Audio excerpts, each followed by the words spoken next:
말씀은 창세기 39장 1절부터 5절의 말씀입니다. 이것은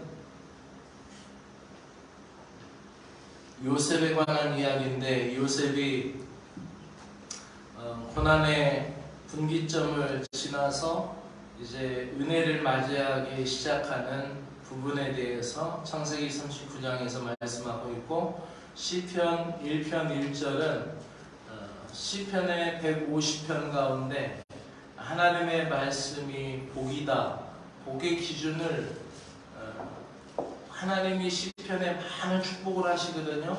그 소유물의 복의 기준을 두지 않고 말씀을 따라 사는 자를 그 복의 기준으로 두고 첫 장에서 말씀을 이야기하는 것입니다. 그리고 디모데후서 2장 20절부터 21절의 말씀은 준비된 그릇, 또 하나님이 쓰시는 그릇에 관한 이야기입니다. 오늘 설교 축복의 사람인데, 오후의 말씀은 디모데후서를 가지고 설교하겠고, 오전은 창세기 39장을 중심으로 말씀을 드리겠습니다. 그렇다면 교도 갑시다. 요셉이 이끌려 애굽에 내려가매 바로의 신하 친위대장 애굽 사람 보디발이 그를 그리로 데려간 이스마엘 사람 손에서 요셉을 산이라. 여호와께서 요셉과 함께 하심으로 그가 형통한 자가 되어 그의 주인 애굽 사람의 집에 있으니, 그의 주인이 여호와께서 그와 함께 하심을 보며 또 여호와께서 그의 범사에 형통하게 하심을 보았더라.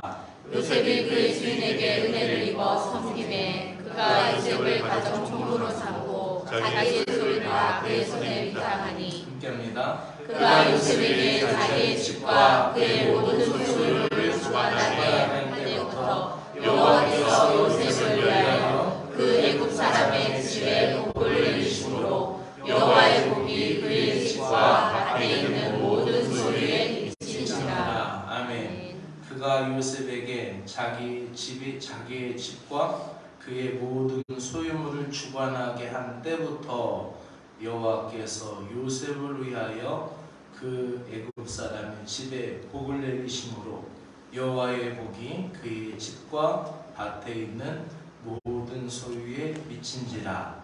요셉을 위하여. 여러분, 이 요셉이라는 이름에 여러분의 이름이 들어가기를 축복합니다. 우리 시편의 말씀을 우리 교독합니다. 복 있는 사람은 악인들의 꾀를 따르지 아니하며 죄인들의 길에 서지 아니하며 오만한 자들의 자리에 앉지 아니하고 오직 여호와의 율법을 즐거워하여 그의 율법을 주야로 묵상하는도다. 그는 시냇가에 심은 나무가 철을 따라 열매를 맺으며 그 잎사귀가 마르지 아니함 같으니 그가 하는 모든 일이 다 형통하리로다. 아멘. 신약의 말씀은 합독하시겠습니다. 큰 집에는 큰 그릇과 은그릇뿐 아니라 나무 그릇과 질그릇도 있어 귀하게 쓰는 것도 있고 추하게 쓰는 것도 있나니, 그러므로 누구든지 이런 것에서 자기를 깨끗하게 하면 귀히 쓰는 그릇이 되어 거룩하고 주인의 쓰심에 합당하며 모든 선한 일에 준비함이 되리라. 아멘. 이 말씀 함께 따라합시다. 축복의 사람. 축복의 사람. 옆에 있는 분에게 인사하세요. 당신은 축복의 사람입니다. 당신은 축복의 사람입니다. 네, 감사합니다. 지난주에는 희년의 축제에 대해서 말씀을 드렸습니다. 희년의 축제와 같았던 사람이 있었으니 그의 이름은 요셉이었고, 구약에 나타난 예수님의 그림자와 같았던 사람이었습니다. 특별히 창세기 50장에서 표현되고 있는 그 말씀, 창세기 50장에서 표현된 그 요셉의 말과 요셉의 이야기는 정말로 신년의 축제의 때에 모든 것을 다 놓아주고 또 그 모든 것을 풀어주는 것과 같습니다. 그래서 요셉이 형들에게 이야기하는 것, 걱정하지 마세요. 하나님께서 당신들보다 나를 앞서 보내셨습니다.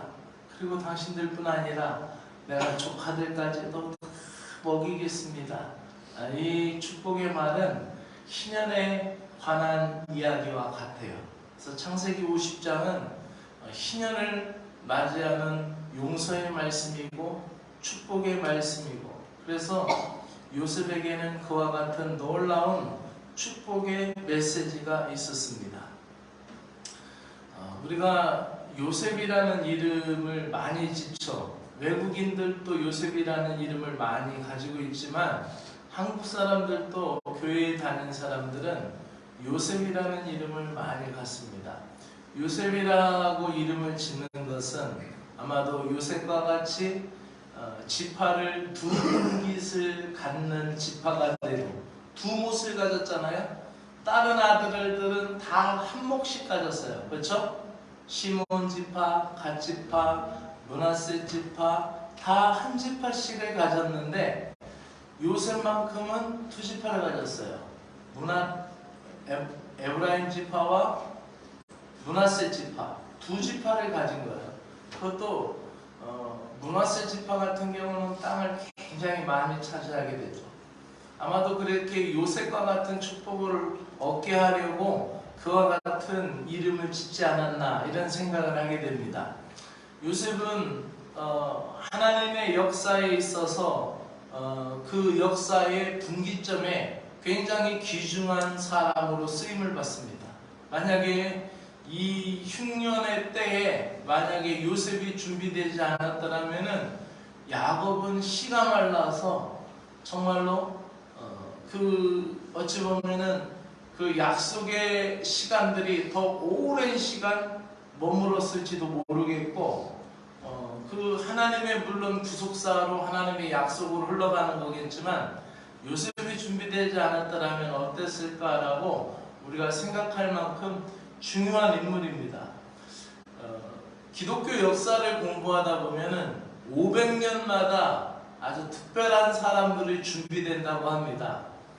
예수님 오시기 전에 500년 전에는 바벨론 포로기가 되어 있었죠. 바벨론에 의해서, 물론 아수르에서 먼저 북이스라엘이 멸망당하고, 그 다음에 조금 더 있다가 남유다가 바벨론에 의해서 멸망당하고 다 붙잡혀 가잖아요. 근데 그 붙잡혀 갔을 때 이스라엘에게는 엄청난 충격이 있었어요. 왜 그랬냐면은 성전 예배를 드릴 수가 없었습니다. 그들의 신앙은 성전에 기인됐었고, 그들의 삶의 기반도 성전이 중심이었고, 즉 성전이 없다라는 것은 상상할 수도 없는 것이에요. 그러니까 성전에서 떠나서 먼 타국으로 붙잡혀 갔다라는 것은 엄청난 절망이고 삶의 의미를 잃어버린 거예요. 그러니까 뭐라고 표현을 해야 할까요? 스마트폰에 빠져있는 요즘 MZ세대들이 스마트폰을 뺏어버리면 어떤 현상이 일어나죠?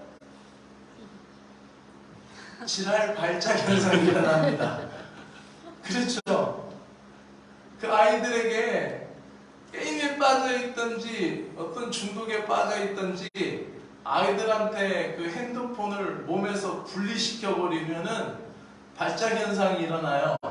이스라엘 백성들에게 성전이 없다라는 것은 그 하나님을 어떻게 믿어야 할지, 하나님을 어떻게 따라야 할지를 모르는 상황과 같아요. 그런데 하나님은 그 바벨론 포로로 붙잡혀 가게 하셔서 어떤 일을 일으키셨어요? 성전을 못 가니까 그래도 붙잡혀간 동네마다 모여서 율법을 읽어야 되잖아요. 그러다 보니까 뭐가 생겼어요? 회당이 생긴 거예요. 회당. 그래서 우리로 말하면 서당이 생긴 거예요. 서원이. 그래서 그들이 회당 중심의 신앙으로 변화점을 갖게 됩니다. 가족 중심의 신앙 공동체로 변화를 갖는 거죠. 그래도 그들은 율법을 고수하였던 사람들이에요. 근데 그 뒤로 500년 후에 누가 오시죠? 예수 그리스도께서 오셔요.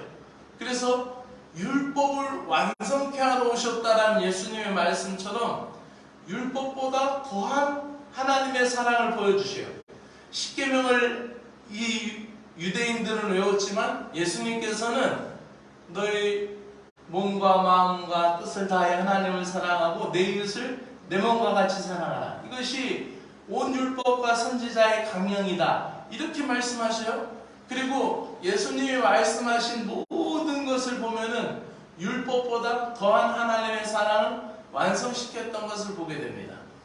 그 뒤로 약 500년이 흐르고 나서는 이제 그 교부 신학이 발전이 돼요. 그래서 어거스틴이라든지 제롬이라든지 이런 교부들이 나타나서 하나님의 구원의 역사, 오늘날 우리에게 있는 이 기독교 교리의 근간이 되는 뿌리들을 완성하는 거예요. 그리고 그 뒤로 또 프란체스코 같은 아주 유명한 하나님의 사람들이 나타나요. 그래서 얼마나 기도를 많이 했으면은 그 손에 예수님의 그 못자국이 새겨서 자꾸 기도하는데 피가 흘렀대요.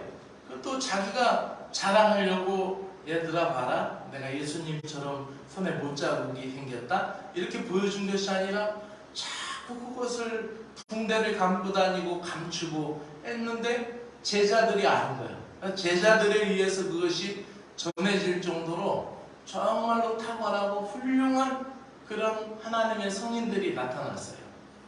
그 뒤로 약 한 500년 후에 또 누가 나타났냐면은 마틴 루터라는 종교개혁자가 나타났어요. 그러니까 1478년에 종교개혁이 일어나고 나서 그 뒤로부터 약 500년이 또 우리에게 흘렀잖아요. 이 종교개혁이 있었을 때 교권에 대해서 감히 도전하는 사람이 없었어요. 근데 마틴 루터가 교권을 향하여서 오직 말씀으로 성경의 본질을 이야기하기 시작한 거예요. 우리가 가장 중요한 것은 본질을 아는 거 아니에요? 그죠? 그 본질을 이야기하면서 교회의 개혁이 시작된 거예요. 그리고 나서 약 500년이 지난 후에 오늘날에 우리는 어떤 시대를 경험하냐면은 코로나 시대를 경험하게 돼요. 그렇죠? 코로나를 경험하면서 우리 신앙 양태가 많이 달라졌죠. 그렇죠? 교회 못 모이게 하니까 어떻게 해요? 참 잘됐다, 나가기 싫었는데 이렇게 하고 교회에 발을 떼고 아직까지도 교회에 안 나오는 사람들이 많이 있어요. 그리고 또 이 코로나 시기를 통하여서 많은 사람들이 진짜 그리스도인과 가짜 그리스도인들이 표신하기 시작했다는 얘기도 합니다. 하나님의 구원의 역사는 예배의 형태가 바뀐다고 하여도 계속 하나님의 구속사는 흘러갑니다. 예배 형태가 바뀌어도, 그리고 시대가 아무리 암울해도 그 시대 속에서 하나님의 사람들을 일으키셔서 하나님의 일을 일으켜 나가시는 줄로 믿습니다. 마찬가지입니다. 구약 시대 속에서 이렇게 빛과 같은 사람이 하나 빛났으니 그것이 바로 요셉이라는 사람이었습니다. 요셉은 축복의 사람이었고 그의 축복을 세 가지로 이야기하면은 첫 번째로는 따라합시다. 형통한 사람. 형통한 사람. 두 번째는 은혜의 사람. 은혜의 사람. 세 번째는 복이 되는 사람. 복이 되는 사람. 예. 이 요셉은 축복의 사람이었는데 2절과 3절에서 말하는 것처럼 그가 형통한 자가 되어 그 주인 애굽 사람의 집에 있으니 여호와께서 그의 범사에 형통케 하심을 보았더라. 그 형통케 하심을 누가 보았냐면은 보디발도 본 거예요. 그렇죠? 그 역사를 그 주변 사람이 보게 된 거예요. 여기서 형통케 하다라는 마즈리아흐라는 이 히브리 말은 막힘이 없이 발전하다, 번영하다, 평탄하다라는 뜻입니다. 그렇다면은 요셉의 삶이 이렇게 형통하였습니까? 요셉의 삶이 이렇게 번영하고 요셉의 삶이 이렇게 발전해 나갔습니까? 다 그렇지만은 않아요. 왜 그럴까요? 요셉의 삶을 보면 비비비 꼬여 있을 때가 많아요.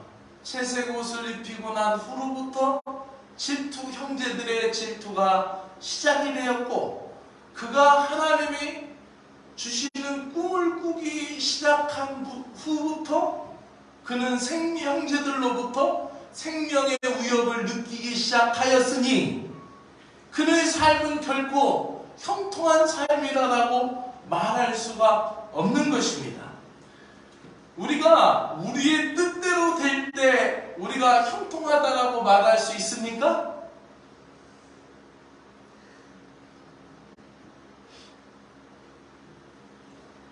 금융치료가 잘 되면은 형통합니까? 이게 무슨 말인지 아세요? 저도 우리 딸한테 배웠어요. 우리 딸이 어느 날 갑자기 내일 금융치료 받는 날이다. 도대체 물어보기 쪽팔려가지고 혼자서 한참을 생각했어요. 도대체 이게 무슨 말일까? 도저히 생각하다 안 돼서 그게 무슨 말이냐 했더니 내일 월급 들어오는 날이라고. 그래서 내일 금융치료 받는 날이라고 굉장히 기뻐하는 그 모습을 봤어요. 그렇다면은 그렇게 그 금융치료를 잘 받는 일이 많으면 형통합니까? 어떠한 수도승이 스님이 똑같은 로또 복권을 3장을 사서 7억을 받았대요. 근데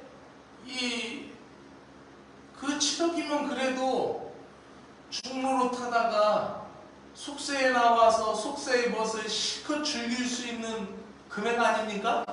근데 이 승이 그 마을 사람들한테 나팔을 불고 마을 사람들을 불러 모아서 사람들한테 돈을 현금 7억을 다 찾아다가 가지고 가서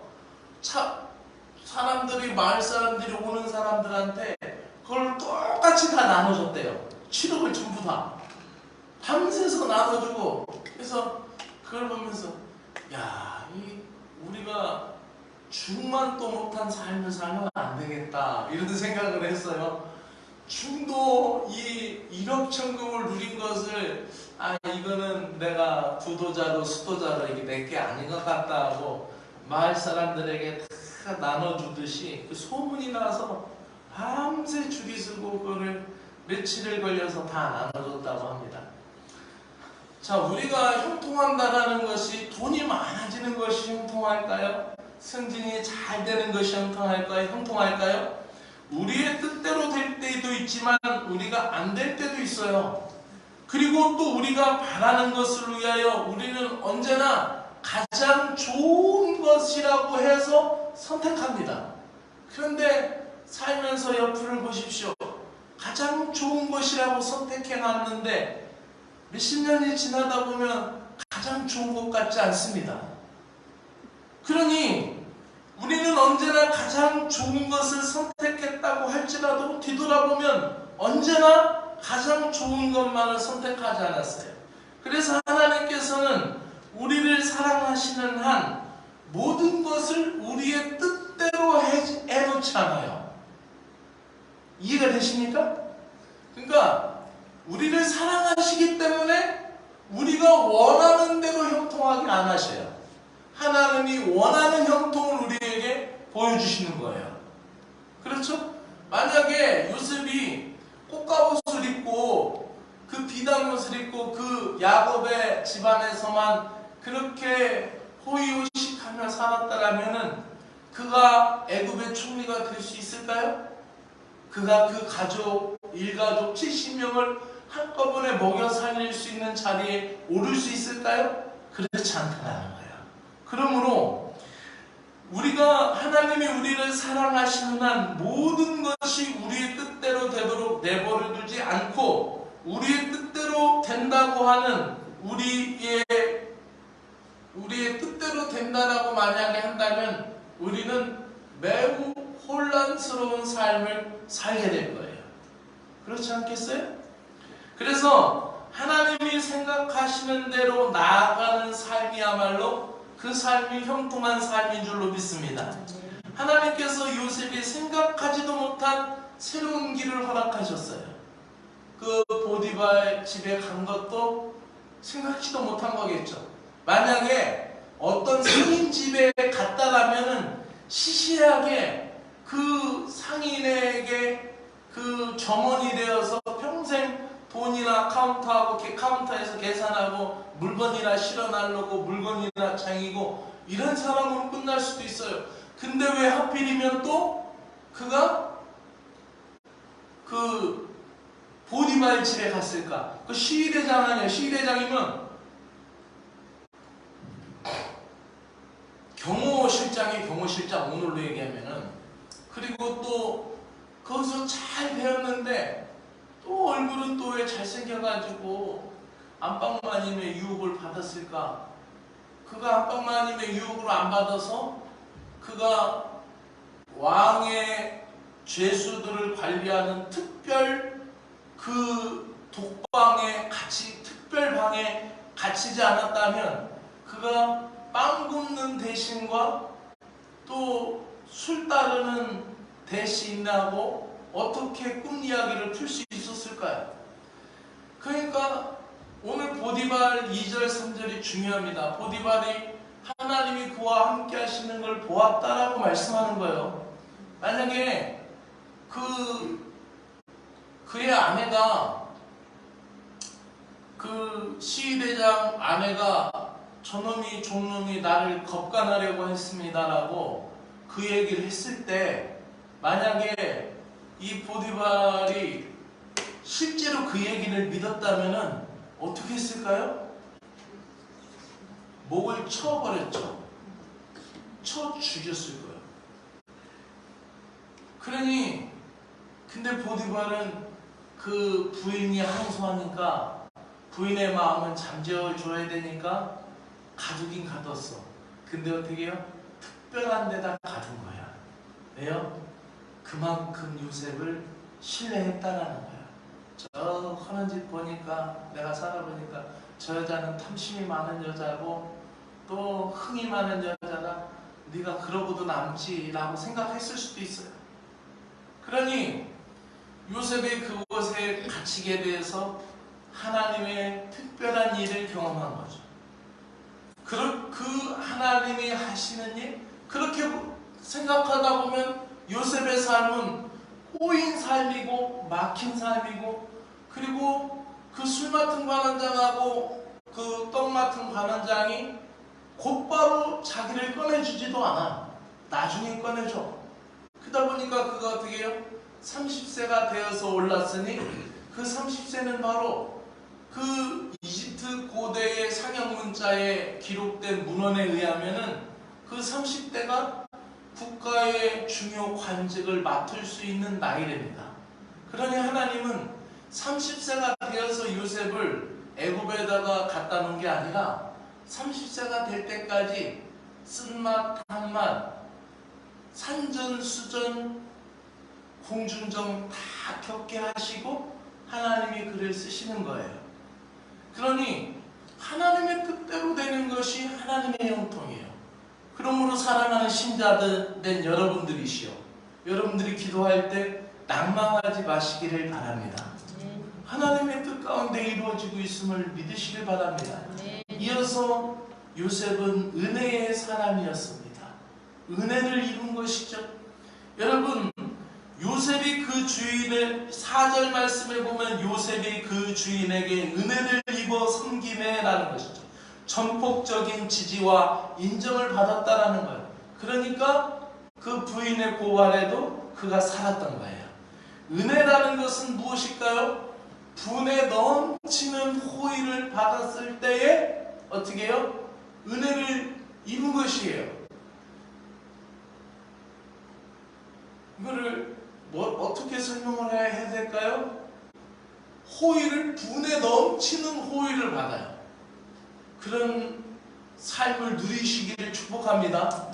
예, 영육간에 때로는 생각하다 보면은 제가 이게 세택 앞에 무엇인가를 갖다 놓고 걸어놓고 가시고 또 문을 두드리고 또 제 입맛은 늘 칼국수와 돼지국밥이 좋은데 아주 특별한 음식을 갖다 주실 때는 제 입이 여러분의 호의를 입는 거예요.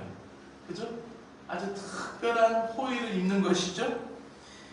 이 호의를 입었다라는 것은 분에 넘치는 거예요. 이것은 요셉이 잘나서가 아니라 하나님이 그런 은혜를 입게 해주셨다라는 사실이죠. 요셉이 잘났다라고 하여도 그 때에 맞춰서 팔려가지 않았다라면, 그 집에 가지 않았다라면, 그런 일이 없었더라면 하나님의 은혜인 거예요. 옛날에 우리 수학 선생님이 좀 괴짜였는데 그분이 가끔 뭐 역사 이야기를 많이 해주시다가 그런 얘기를 한번 하신 것이 아직도 기억이 나요. 난세의 영웅이 남된다 그러면서, 그러나 이순신 장군이 임진년을 맞이하지 않았다면 어떻게 불세출의 영웅이 될 수 있었겠느냐, 이렇게 하면서 너희들도 때를 준비해라 이런 얘기를 하셔요. 나중에 봤더니 그 수학 선생님이 아주 신실한 기독교 신자셨어. 그래서 너희들도 또 때를 준비하는 사람이 되라 이런 얘기를 참 많이 해주셨던 걸 보게 돼요. 우리가 하나님 앞에 기도하는 많은 것들은 하나님께로부터 직접 오는 것들도 있겠지만 대부분은 사람을 통해서 오게 됩니다. 그것이 사람을 통해서 은혜를 입게 되는 것이죠. 그렇죠? 또 하나님께 은혜를 달라고 간절히 기도했더니 하나님이 우리 자신에게 꼭 맞는 말씀을 설교를 통하여서 듣고 배우게 되는 것도 하나님의 은혜입니다. 때로는 물질이 꼭 필요한데 하나님 앞에 간절히 구했더니 돈이 하늘에서 뚝 떨어지는 법은 없지만 놀랍게도 사람들을 사용하셔서 하나님의 은혜를 입게 하시고 뜻하지 않는 커다란 혜택을 누리게도 하시는 거예요. 그러므로 이 요셉이 잘나서가 아니라 은혜를 많이 입었다라는 거예요. 그러니 사랑하는 여러분들도 하나님의 은혜를 많이 얻으시기를 축복합니다. 그리고 날마다 하나님 오늘도 나에게 은혜를 주세요라고 기도하면서 하루를 시작하시기를 바랍니다.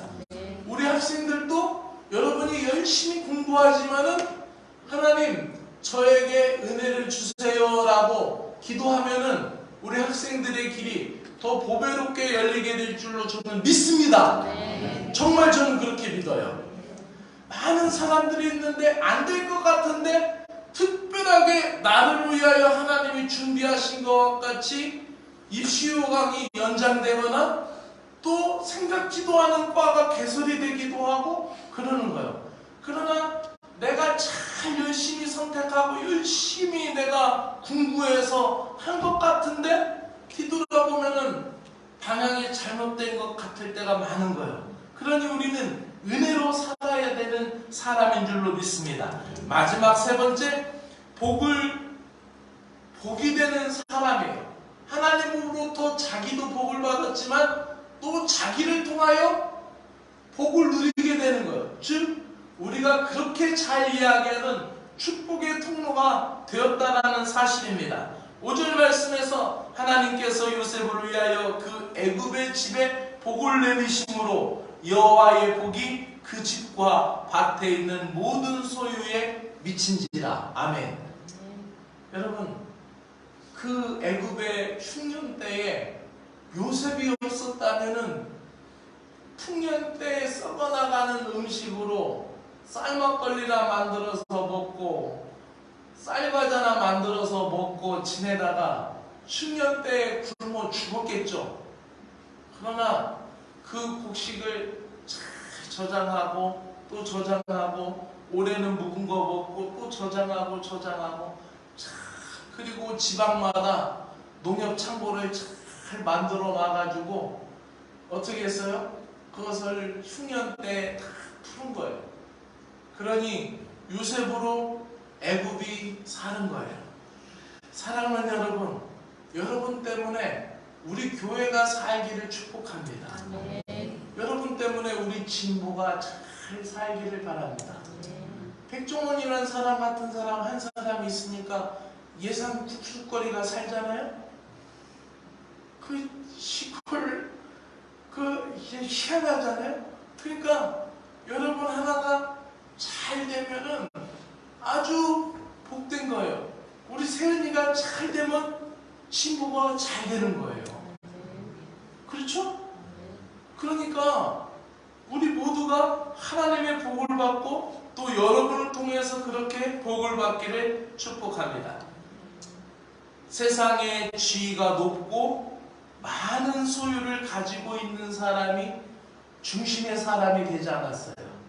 바벨론 포로기 때도 에스라나 학개나 이런 선지자들은 하나님이 쓰시는 사람이지 국가 지도자나 물질을 많이 가진 갑부가 아니었어요.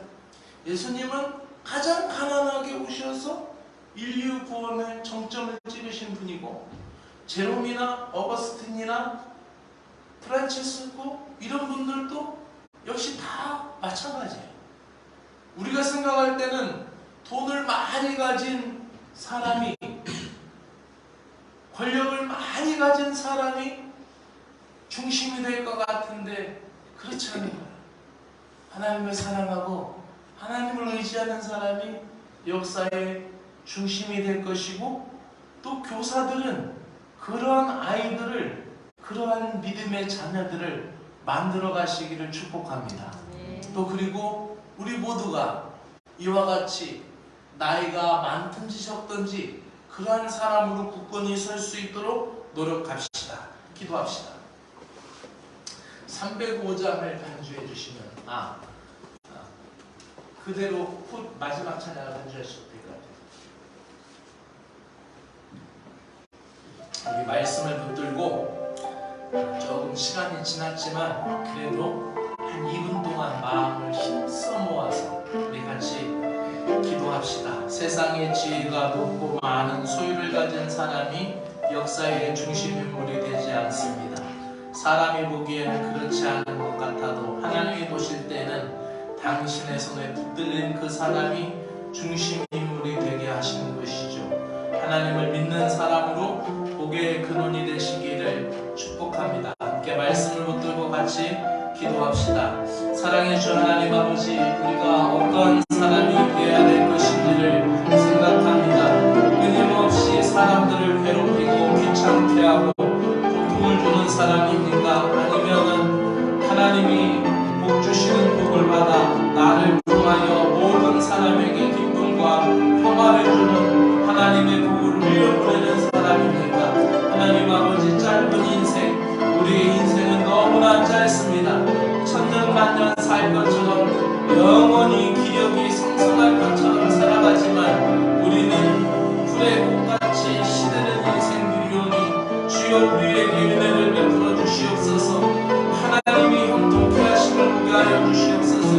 내가 선택하고 내가 생각하고 내가 결정하여서 내가 잘한 것으로 살아가는 것 같지만 하나님의 형통하심을 나에게 보여주시고 하나님의 길을 나에게 인도하여 주시기를 간절히 원하옵나이다. 하나님, 그 길이 요셉이 눈물을 흘렸던 시간과 같이, 요셉이 갇혀 있었던 시간과 같이, 요셉이 답답하였던 시간과 같이 때로는 우리를 힘들게 하지만 분명 하나님이 붙들고 계시는 삶은 형통한 삶인 줄로 믿습니다. 은혜의 사람이 되게 하여 주시옵소서. 하나님 아버지, 요셉은 형통한 사람이었고 은혜의 사람이었고 자신이 복을 받았을 뿐만 아니라 스스로 하나님의 복의 통로가 되었던 것을 보게 됩니다. 하나님을 가까이 하는 것이 내게 복이라, 내가 주 여호와를 나의 피난처로 삼아 주의 모든 행적을 전파하리이다 고백하는 신자의 시편의 고백처럼 우리의 모든 시련 속에서도 하나님의 은혜에 가까이 다가서게 하여 주시고, 모든 시련 속에도 하나님께 가까이 나가서는 은혜를 주시옵소서. 시련이 처해질수록 못했던 새로운 일을 새로운 역사에 축복의 통로로 쓰임받게 하여